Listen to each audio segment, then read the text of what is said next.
Hi കൂട്ടുകാരെ, എൻ്റെ പേര് അഫ്ലഹ ഫാത്തിമ. ഞാൻ ഇന്നലെ വായനാശാലയിൽ നിന്ന് എടുത്ത പുസ്തകം നമുക്കൊന്ന് പരിചയപ്പെട്ടാലോ? കൂട്ടുകാരെ, ഈ പുസ്തകത്തിന്റെ പേരാണ് നന്മ വളർത്തും കഥകൾ. ഇത് എഴുതിയത് സന്തോഷ് വള്ളിക്കോട്.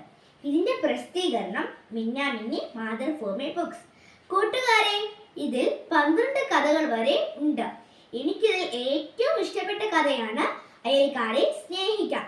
കൂട്ടുകാരെ, എനിക്ക് ഇത് ഇഷ്ടപ്പെടാനുള്ള കാരണം എന്താണെന്ന് അറിയാമോ? ഇതിൽ അയൽക്കാരനെ സ്നേഹിക്കാം എന്ന കഥയിൽ പറഞ്ഞിരിക്കുന്നത് എല്ലാ വർഷവും മികച്ച കർഷകനുള്ള അവാർഡ് ലഭിക്കുന്ന ഒരാളെ കുറിച്ചാണ് ഈ കഥ പറഞ്ഞിരിക്കുന്നത്. മികച്ച കർഷകനുള്ള അവാർഡ് എങ്ങനെയാണ് ലഭിക്കുന്നത് എന്ന് ഒരു പത്രാധിപൻ ഈ കർഷകനോട് ചോദിച്ചു. കർഷകൻ വളരെ പുഞ്ചിരിയോടെ അതിന് മറുപടിയും പറഞ്ഞു. എന്താണെന്ന് മറുപടി എന്നറിയാമോ? ഞാൻ പറഞ്ഞുതരാം.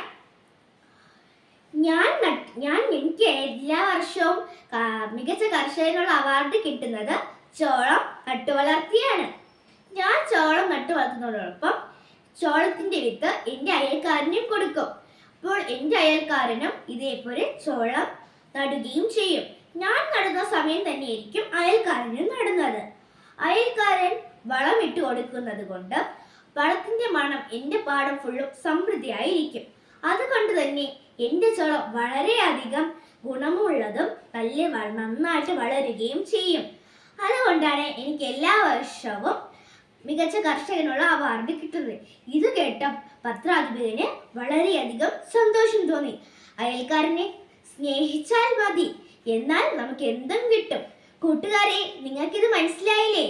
നമ്മൾ നമ്മുടെ വീട്ടിൻ്റെ അടുത്തുള്ള എല്ലാ അയൽക്കാരെയും നന്നായി സ്നേഹിക്കണം, എന്നാലേ നമുക്ക് പ്രതിഫലം ലഭിക്കുകയുള്ളൂ. കൂട്ടുകാരെ, നിങ്ങൾ ഈ പുസ്തകം വായിക്കാൻ മറക്കരുതേ.